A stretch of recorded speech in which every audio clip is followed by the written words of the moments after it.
ketika kita bicara soal sosok Akbar Tanjung, yakni mantan Ketua DPR RI dan juga Ketua DPP Golkar, saya menjadi teringat ketika menjadi jurnalis di Partai Golkar di DPP, khususnya di Slipi di Jakarta.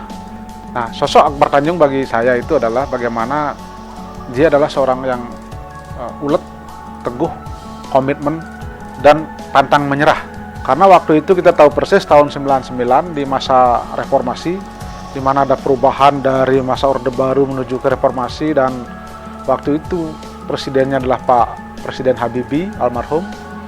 Itu Pak Akbar Tanjung adalah selaku Ketua Umum DPP Partai Golkar dan menjabat juga sebagai Menteri Sekretaris Negara.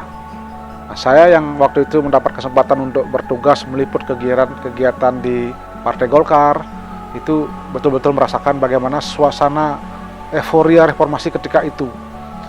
Waktu itu memang Golkar menjadi sasaran tembak bagi orang-orang yang ingin melakukan gerakan reformasi.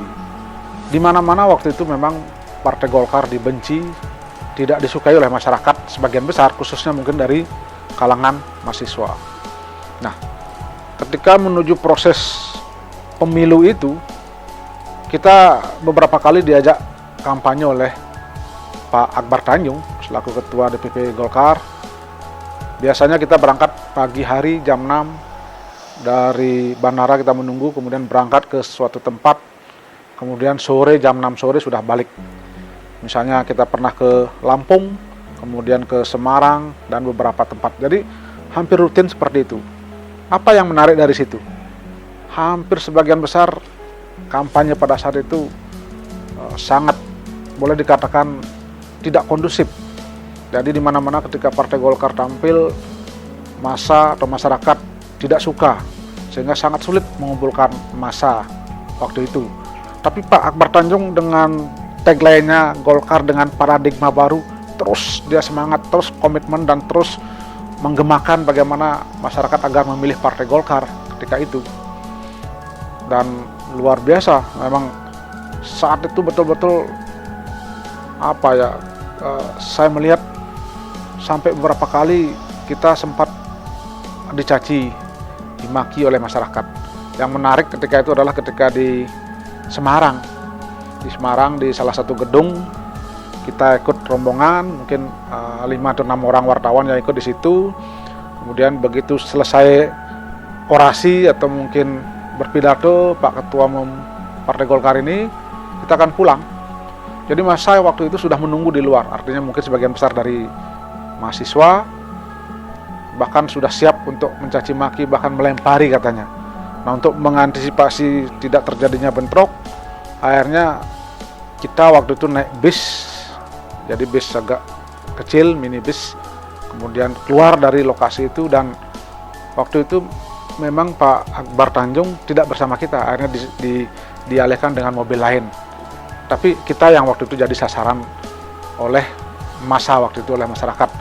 Kita waktu itu hanya tersenyum saja karena di situ memang tidak ada Pak Akbar Tanjung. Jadi Pak Akbar Tanjung diselamatkan oleh mobil lain menuju ke bandara, kita balik ke Jakarta. Itu hampir selalu begitu. Jadi setiap saat kalau kita ikut kampanye, kemudian ikut mencari atau mengkampanyekan paradigma baru oleh Golkar itu, saya melihat suasana betul bagaimana waktu itu memang penolakan di mana-mana. Dan menarik sekali, jadi saya kalau lihat waktu kampanye-kampanye itu Pak Akbar Tanjung ini hampir selalu ditemani oleh istrinya, Ibu Nina Akbar Tanjung, dan selalu menyanyikan lagu Terlena dari Ikke Nurjanah itu.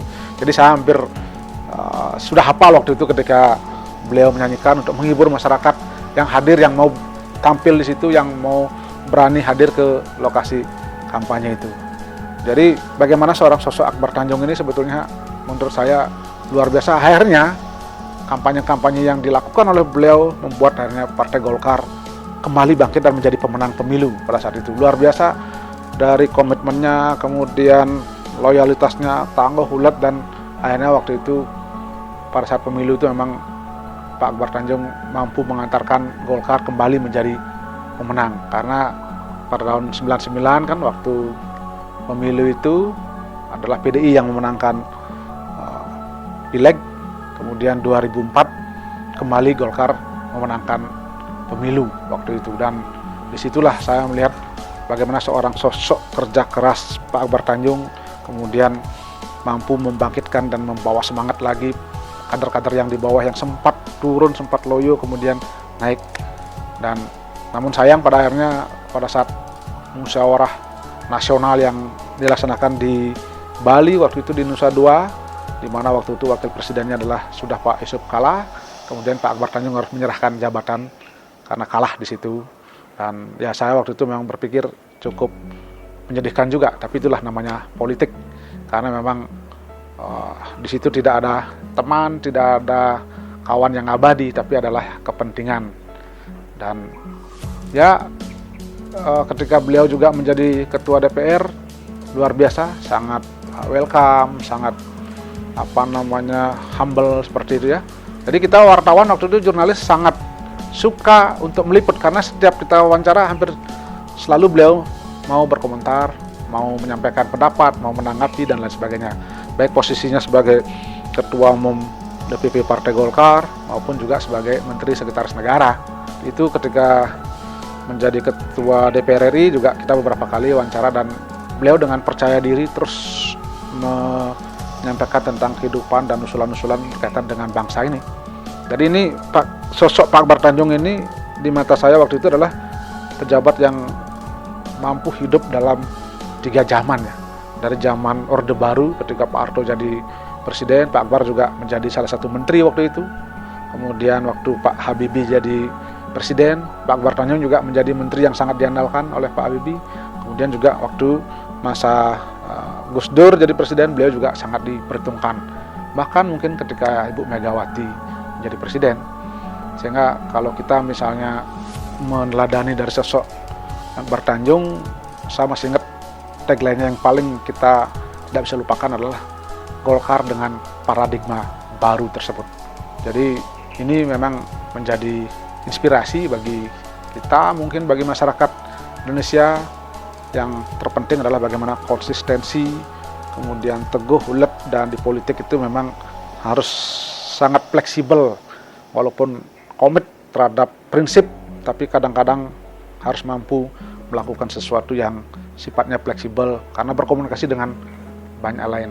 Jadi banyak yang saya bisa petik pengalaman sebagai seorang jurnalis bersama Pak Akbar Tanjung, dan ya saya masih ingat sekretarisnya Pak Akbar Tanjung waktu itu sekurinya Mbak Ririn, kemudian ajudannya juga Pak Makmun. Jadi itu juga sangat welcome sekali. Kita semua teman-teman wartawan memang menilai lebih sangat gampang untuk wawancara, untuk mendapatkan informasi dari sosok Akbar Tanjung ini. Jadi dia juga komit untuk NKRI yang kita cintai ini.